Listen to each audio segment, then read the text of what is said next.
ঋণের টাকার জন্য মুখে বিষ ঢেলে রিকশা চালককে হত্যার অভিযোগ, সুদের কারবারি গ্রেফতার।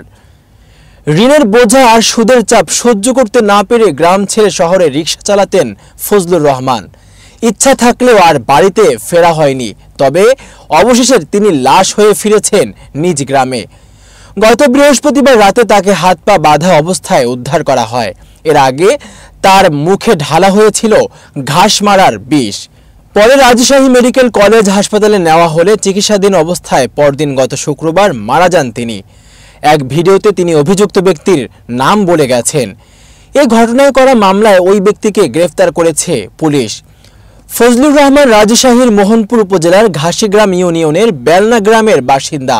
বৃহস্পতিবার রাত ৮টার দিকে বাড়ির পাশে পা বাঁধা, গলায় রশি বাঁধা অবস্থায় তাকে উদ্ধার করা হয়। পরিবারের অভিযোগ, তার মুখে এক প্রকার ঘাস মারার বিষ ঢেলে ফেলে রাখা হয়েছিল। এর পেছনে ধুলু মিয়া নামের এক সুদের কারবারি জড়িত।